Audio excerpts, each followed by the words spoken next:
kehidupan sehari-hari, kita selalu berhadapan dengan dua hal yang berlawanan, dengan dua hal yang kontroversial, kata orang sekarang. Yang kita diharuskan memilih satu di antara kedua hal itu. Sejak kita bangun tidur sampai kita tidur lagi, selalu kita hadapi dua persoalan itu. Yang benar dan yang salah, yang hak dan yang batil, yang pantas dan yang tercela, yang ma'ruf dan yang munkar. Persis seperti sebaik lagu yang lagi ngepop dan banyak dinyanyikan anak sekarang, madu di tangan kananmu katanya, racun di tangan kirimu. Tapi saya pikir-pikir bagaimanapun, kalau cuma sekedar madu di tangan kanan, racun di tangan kiri, adresnya jelas. Yang repot, kalau kita sudah tidak tahu lagi mana yang madu, mana yang racun. Lebih celaka lagi di zaman sekarang, banyak racun mereknya madu. Kita terpedaya, kita terpesona, kita terpukau oleh racun yang bermerek madu ini. Kita minum dia yang akibatnya rawan di dalam kehidupan kita. Sangat banyak racun-racun yang terpancang di sepanjang perjalanan hidup kita ini. Dan dua di antara racun kehidupan itu akan kita bicarakan pada pertemuan kali ini.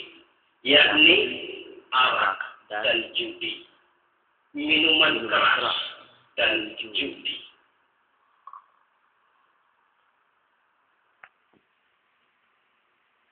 Sebagai yang kita maklum, bahwa Islam bertujuan memelihara kemuliaan manusia yang diciptakan fi ahsani taqwim, dalam bentuk yang paling sempurna. Arak atau minuman keras jelas merupakan hal yang merusak dari berbagai aspek kehidupan. Entah kesehatan tubuh, entah pertumbuhan akal, ketentraman rumah tangga, ketentraman masyarakat, bangsa dan negara. Cobalah sejenak kita adakan penyelidikan. Kalau masuk kita ke dalam penjara, melihat sel-sel di sana, berapa banyak yang mendekam di sel karena urusan minuman keras. Masuk kita ke rumah sakit, berapa banyak yang dirawat akibat minuman keras, akibat stres yang dialaminya. Berapa banyak rumah tangga berantakan, berapa banyak pembunuhan terjadi, pemerkosaan terjadi akibat daripada minuman keras ini. Yang paling ironi kalau dia sudah menyerang anak-anak muda kita. Padahal kita tahu remaja pemuda adalah bentuk miniatur daripada kehidupan suatu bangsa. Akan bagaimana warna Indonesia 20, 30, 40 tahun yang akan datang, remaja dan pemuda kita jawabannya. Bahkan dari segi agama pun akan bagaimana warna Islam di Indonesia 20, 30 tahun yang akan datang, remaja itu pula jawabannya. Karena itu tidak terlalu berlebihan kalau saya berkata bahwa untuk menghancurkan Islam di Indonesia ini tidak perlu menghancurkan pondok pesantren.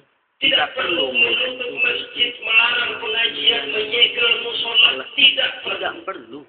Untuk menghancurkan Islam di Indonesia cukup dengan meracuni remaja, pemuda-pemudi Islam di Indonesia. Kalau mereka sudah dijauhkan dari agamanya, masalahnya tinggal menunggu pergantian generasi. Maka yang jadi pilot proyek jelas remaja, pemuda, termasuk dengan menanamkan pengaruh minuman keras. Ditanamkan ke tengah remaja kita untuk jauh dari tuntunan agama. Pemuda-pemuda Islam, kalau kau mau jadi pemuda modern, jangan dekat-dekat ke masjid. Masjid khusus 60 tahun ke atas. Sepertinya di depan masjid itu ada papan pengumuman masjid khusus 60 tahun ke atas. Baca Quran kolot. Baca. Seiring dengan itu lalu modernisasi diartikan dengan westernisasi. Kau tidak akan bisa jadi pemuda modern sebelum semua yang datang daripada kau telah mentah-mentah.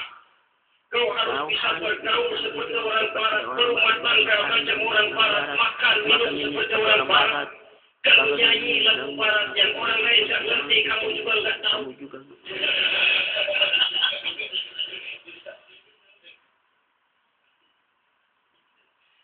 Setelah itu free love yang pada akhirnya akan mengarah kepada free sex alias common living. Isaplah itu ganja, morfin, narkotik. Jika sudah terlena kita dengan itu, maka kehancuran suatu bangsa sesungguhnya sudah dimulai. Penyakit minuman keras ini bukan cuma penyakit zaman ini. Masyarakat yang dihadapi oleh Rasulullah Shallallahu Alaihi Wasallam 14 abad yang lalu juga masyarakat yang kemaruk dengan minuman keras. Arab jahiliyah kalau sudah minum arak mabuk tidak cuma minum, dia mandi pakai arak. Sistem pendidikan yang disampaikan Islam bijaksana. Mula-mula diberikan gambaran bahwa arak itu walaupun ada manfaatnya tapi ada bahayanya dan bahayanya jauh lebih besar daripada manfaatnya. Tahap kedua diberikan pesan jangan mendekati sholat dalam keadaan mabuk. Padahal sholat satu hari satu malam 5 kali artinya makin jauh saja dia dari arak itu. Pada saat kondisi iman sudah memungkinkan barulah turun bahwa arak itu najis, perbuatan setan, jauhi. Yang ironi yang saya katakan tadi, racun mereknya madu. Kadang-kadang kita dibuai dengan iklan yang tidak mendidik. Saya pernah lihat ada iklan misalnya, Anda ingin modern, majulah bersama minuman ini. Atau minuman ini lambang pergaulan dunia yang maju. Modern diukur dari minuman. Yang jadi korban akhirnya remaja dan pemuda-pemudi kita. Saya teringat sebuah analisa dari Rasulullah Sallallahu Alaihi Wasallam. Beliau bersabda, Inna min asyratis sa'ah. Sesungguhnya di antara tanda-tanda kiamat. Apa kiamat itu? Dalam arti yang umum, kiamat itu saat di mana alam ini hancur, bumi gempa, air laut tumpah ke darat, gunung meletus, planet-planet bertabrakan, lalu semua yang bernama hidup mati. Itu kiamat beneran. Saya nggak mau cerita kiamat beneran, sebab saya sendiri nggak kepengen ngalamin. Yang sering kita ngalamin kiamat kecil-kecilan, kiamat mini. Apa kiamat mini itu? Hancurnya sendi-sendi kehidupan sosial. Maksiat merajalela, munkarat menjadi-jadi. Yang makruh dianggap munkar, yang munkar malah menjadi makruh. Yang salah disanjung-sanjung, yang benar dicaci maki. Tuntunan dianggap tontonan malah jadi tuntunan. Kiamat kalau sudah begitu. Pencuciran nilai.